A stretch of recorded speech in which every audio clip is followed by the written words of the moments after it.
el ejemplo, por definición, el ejemplo más potente de todos es el ejemplo del Open Banking. El Open Banking es la muestra más clara de la potencia y de la capacidad que tiene ese concepto de la apificación en cuanto a integrar diferentes servicios de diferentes proveedores para ofrecerle al usuario un servicio final integrado y completo, ¿no? El Open Banking empieza con lo que se llama la PSD2. PSD son las siglas de Payment Service Directive. Es una directiva de la Unión Europea. Las directivas son, vamos a decir, metaleyes para los que no estéis familiarizados con estos términos, en el sentido de que la Comisión Europea, bueno, la Unión Europea, no puede legislar, no quiere legislar en determinados países, porque cada país tiene una legislación propia y cualquier legislación nueva hay que incorporarla a la legislación existente.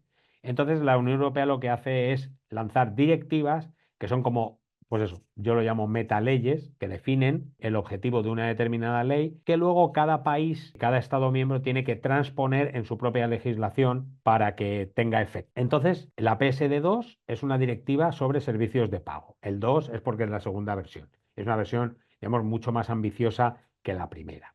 Entonces, ¿por qué todo el tema del Open Banking empieza con esta directiva, con la PSD2? Pues porque esta norma lo que obliga es a los bancos a abrir sus datos a la competencia. Digamos que la lógica que hay detrás de la PSD2 es que los datos que se generan en el software de un banco, cuando un usuario, es decir, cuando un cliente de ese banco la utiliza, esos datos no deberían pertenecer, no pertenecen al banco, sino que pertenecen al cliente, pertenecen al usuario. Y por lo tanto, el banco los tiene, pero no puede hacer cautivo al usuario de esos datos. Es decir, que si el usuario se lo pide al banco, el banco debe ceder el acceso a esos datos a terceras empresas. Esto es un poco la lógica que hay detrás de la PSD2. Es una lógica muy potente. Yo creo que tiene totalmente el sentido, pero no se aplica en todos los ámbitos. Se aplica en el bancario, pero se podría aplicar en más sectores.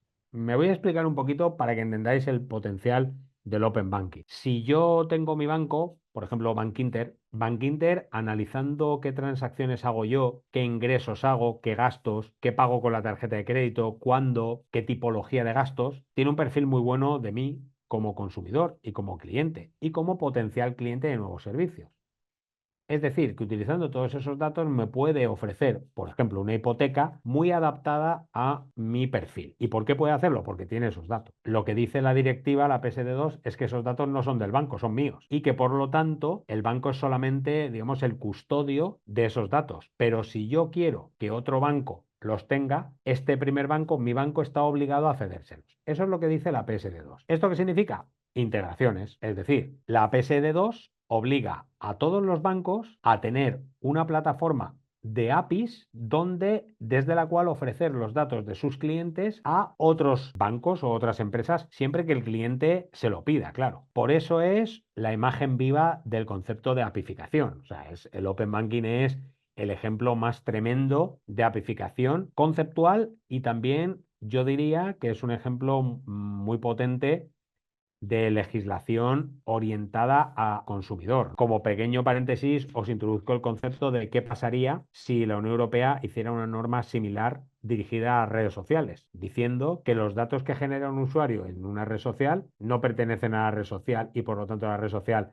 los utiliza para vender publicidad, etcétera, sobre el perfil de un usuario, sino que pertenecen al usuario y por lo tanto el usuario debería poder cedérselos a otras empresas para que hagan uso de esos datos. Cierro paréntesis porque esto es un gran melón que ahora no tenemos tiempo de abrir, pero un poco para daros materia de reflexión. Entonces, volviendo al Open Banking, pues en eso consiste la norma. Quiere decir que si yo soy cliente de Bankinter, yo puedo ir a un tercer banco, que puede ser una fintech, como por ejemplo Fintonic, o puede ser otro banco, y decirle a mi banco Bankinter, oye Bankinter, que es que como yo también estoy trabajando con Fintonic, quiero que compartas con Fintonic todos mis datos como usuario y que le pases a ellos de forma automática, es decir, con APIs, toda la información de mis transacciones, etcétera, etcétera, todo lo que yo hago para que esa otra empresa pueda utilizarlo. ¿Cuál es la lógica detrás de eso y cuál es la lógica detrás de las fintech como Fintonic? Pues que en realidad yo como usuario,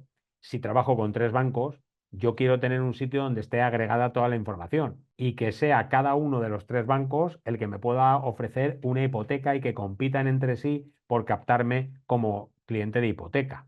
O incluso que esa tercera empresa, Fintonic, sea la que me pueda ofrecer hipotecas. Estoy poniendo un ejemplo, ¿eh? Pero se entiende, ¿no? Servicios bancarios basados en mi perfil bancario. Esto es el Open Banking y, como veis, estaréis de acuerdo conmigo en que es un ejemplo tremendo de apificación y de uso de APIs, de integraciones para generar nuevos modelos de negocio. En este caso, obligados por una legislación, porque si no, evidentemente, cada banco querría mantener el control de los datos de sus clientes, porque es una ventaja competitiva, ¿no?, para los bancos. Fijaos todas las consecuencias que tiene el Open Banking en la industria, ¿no? En la industria bancaria y en toda la dinámica, en todo el ecosistema que hay detrás. El Open Banking no es una aplicación o un servicio concreto, sino simplemente una manera de intercambiar datos bancarios entre diferentes entidades. Pero bueno, pues veis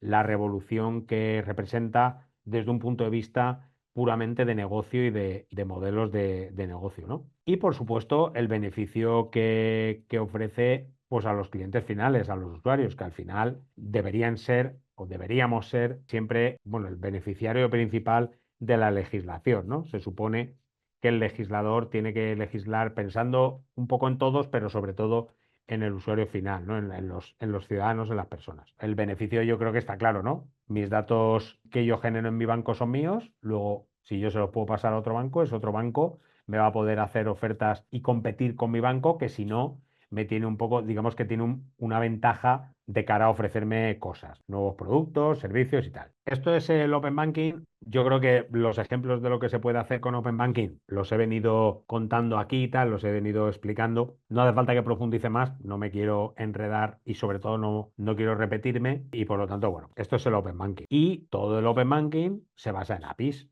que funcionan como os he dicho antes. Es decir, que cuando Fintonic quiere ser capaz de ofrecerle a sus clientes que conecten su cuenta con Bankinter, con el BBVA o con no sé qué banco, pues lo que hace es utilizar las APIs de Bankinter, del BBVA y de no sé qué banco para, previa autorización del cliente, repatriar, atraer los datos que están en esos bancos hacia su plataforma y a partir de ahí pues hacer la lógica de negocio que quiera hacer, ¿no? Normalmente lo que hacen es agregar los datos, analizarlos y, conclusión, como resultado, pues hacer una oferta de servicio.